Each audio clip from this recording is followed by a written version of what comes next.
வழிபாட்டு தலங்களின் கட்டிடம் சட்டப்படி இருக்க வேண்டும். பஹாங் சுல்தான். அல் குரானை மிதித்த புகைப்படம் வைரல். UMPSC மாணவர் கைது. பரிகத்தான் நேஷனல் தலைவராக ஜம்சூரி நியமிக்கப்பட்டதற்கு MIPP வரவேற்பு. மாயிகா தேசிய தலைவர் விக்னேஸ்வரன் மற்றும் சரவணனிடம் பகிரங்க மன்னிப்பு கேட்ட சேகு சந்திரா. கார்ப்பரேட் மாஃபியா குற்றச்சாட்டை நிராகரிக்கும் MACC. அது போதாது, வெளிப்படையான விசாரணை அவசியம். DAP.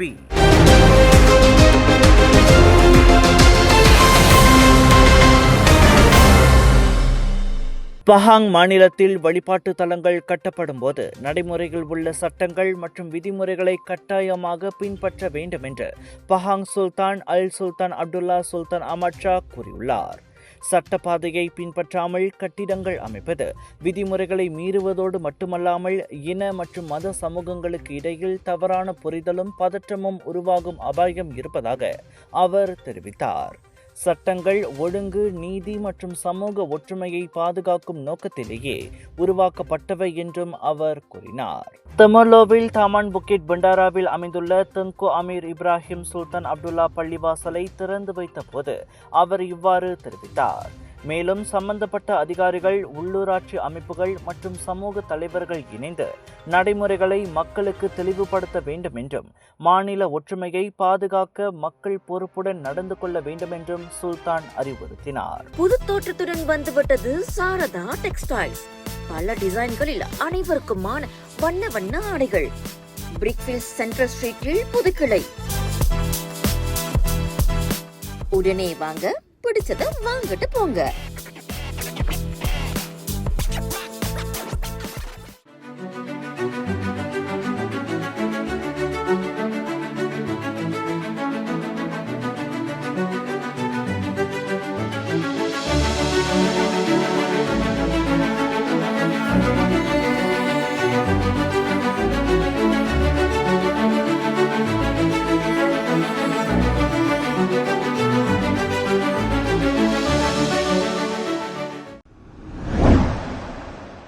மலேசிய ஊழல் தடுப்பு ஆணையமான MACC அதிகாரிகள் கார்ப்பரேட் மாஃபியா குற்றச்சாட்டை மறுத்தாலும் அது மக்களின் நம்பிக்கையை மீட்டதில்லை.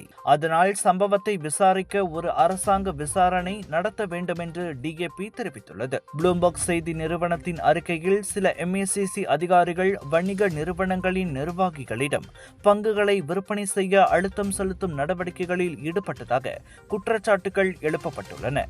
இதற்கு பதிலாக MACC அந்த குற்றச்சாட்டுகளை பொய் மற்றும் தவறானவை என நிராகரித்தது. இந்நிலையில் DAP தலைவர் கோபிந்த் சிங் இந்த சம்பவம் விசாரணைக்கு உட்பட்டது என்பதை உறுதி செய்ய வெளிப்படையான விசாரணை அவசியம் என்று தெரிவித்தார். DAP செயலாளர் லோக் சி ஃபியூக் அரசின் பதில் போதுமானதாக இல்லை என்றும் மக்களின் எதிர்பார்ப்பை பூர்த்தி செய்யவில்லை என்றும் கூறினார். இந்நிலையில் DAP அமைச்சர்கள் வரவிருக்கும் அமைச்சரவை கூட்டத்தில் சம்பவத்தை விசாரிக்க விசாரணை ஆணையத்தை அமைக்க முனைவார்கள் என்று போக்குவரத்து துறை அமைச்சர் தெரிவித்துள்ளார். உங்கள் சிறந்த ஆரோக்கியத்திற்கு அளவான எண்ணெயுடன் சிறந்த முறையில் தயாரிக்கப்பட்ட சைவம் அசைவத்திற்கும் பொருந்தும் சூப்பர் ஊறுகாய் பச்சை கொடி சிவப்பு மீன் சின்னம்.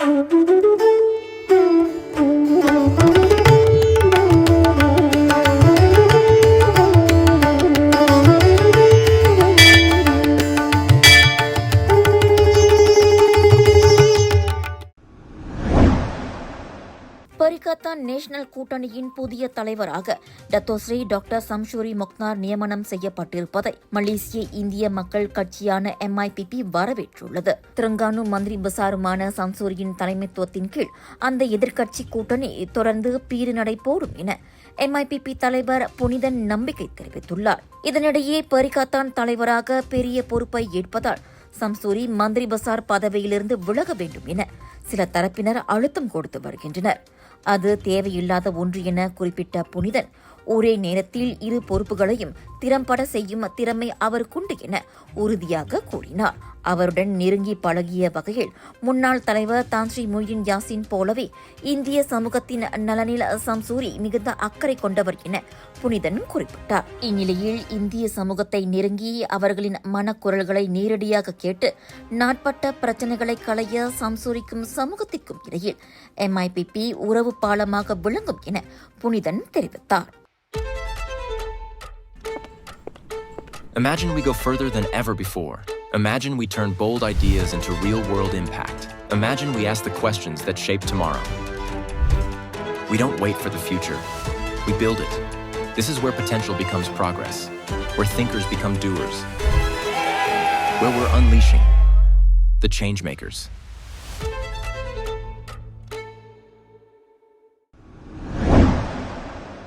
அண்மைய காலமாக இந்தியர்களை மிக ஏளனமாக பேசி வருவதாக பலரின் கண்டனங்களுக்கு ஆளாகி வரும் சர்ச்சைக்குரிய நபரான செகு சந்திரா இன்று மாய்கா தேசிய தலைவர் தான்ஸ்ரீ விக்னேஸ்வரனிடமும் துணைத் தலைவர் டத்தோஸ்ரீ சரவணனிடமும் தாம் வெளியிட்ட வீடியோ தொடர்பில் பகிரங்க மன்னிப்பு கேட்டுள்ளார். இதற்கு நான் மன்னிப்பு கேட்டுக்கிறேன். தான்ஸ்ரீ விக்னேஸ்வரன் மற்றும் டத்தோஸ்ரீ சரவணன் ஒரு 3 காணொளி நான் போட்டதுனால டிக்டாக்ல, அதாவது செகு சந்திரா டிக்டாக்ல முதல் குட் லக் MIC, 2வது காணொளி ஒய், 3வது மச்சான் பேசலாம்.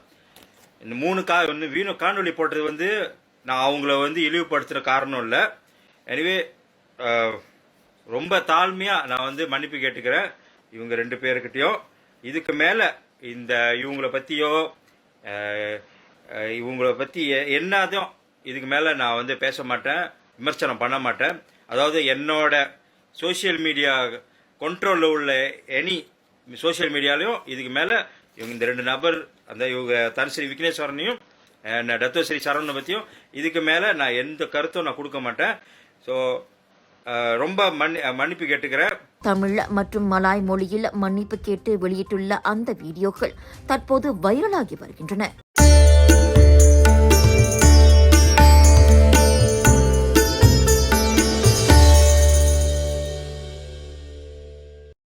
எல்லா நோய்களுக்கு முக்கிய காரணம் ரத்த ஓட்டம் சரியா இல்லாததுங்க. குறிப்பா தலைவலி, உடம்பு வலி, கால் மறுத்து போறது, வசதியா இருக்கிறது, மூச்சு திணறல் மற்றும் பல. இதை நீங்க இப்படியே விட்டுட்டீங்கன்னா ரத்த கொதிப்பு, இனிப்பு நீர், இருதய சம்பந்தப்பட்ட நோய் மற்றும் பல நோயெல்லாம் வர ஆரம்பிக்கும். டென்ஷன் ரத்த ஓட்டத்தை சீராக்கிடும். இது நவீன முறையில தயாரிக்கப்பட்டது. 2 ஆண்டுகளா மலேசியால பயன்படுத்துறாங்க. டெஸ்லி, உங்கள் ஆரோக்கியத்தின் நண்பன். UMPSA எனப்படும் மலேசிய பஹாங் அல் சுல்தான் அப்துல்லா பல்கலைக்கழக மாணவர் ஒருவர் இஸ்லாத்தை அவமதித்ததாக கூறி இன்று அதிகாலை போலீசாரால் கைது செய்யப்பட்டார். இஸ்லாமியர்களின் புனித நூலான அல் குரானை மிதித்து அதன் புகைப்படத்தையும் நபிகள் நாயகத்தை அவமதிக்கும் கருத்துகள் சமூக ஊடகங்களில் பதிவிட்டதற்காகவும் அந்நடவடிக்கை எடுக்கப்பட்டது. சந்தேக நபரை தடுத்து வைத்து விசாரிக்க இன்று நீதிமன்ற ஆணை பெறப்படும் என பஹாங் போலீஸ் தலைவர் டத்தோஸ்ரீ யஹயா கூறினார். குற்றவியல் சட்டம் மற்றும் தொடர்பு பல்லூடக சட்டத்தின் கீழ் இச்சம்பவம் விசாரிக்கப்படுகிறது. இதனிடையே 3R எனப்படும் இனம், மதம், ஆட்சியாளர்களை நிந்திக்கும் அல்லது வெறுப்பை தூண்டும் எந்த கருத்துடனும் சமரசம் செய்ய மாட்டோம் என UMPSA பல்கலைக்கழகம் வலியுறுத்தியுள்ளது. அவ்வகையில் உள் விசாரணையும் நடைபெற்று சம்பந்தப்பட்ட மாணவர் குற்றவாளி என நிரூபிக்கப்பட்டால் கட்டொழுங்கு விதிகளின் கீழ் நடவடிக்கை எடுக்கப்படும் என்றும் அது எச்சரித்தது.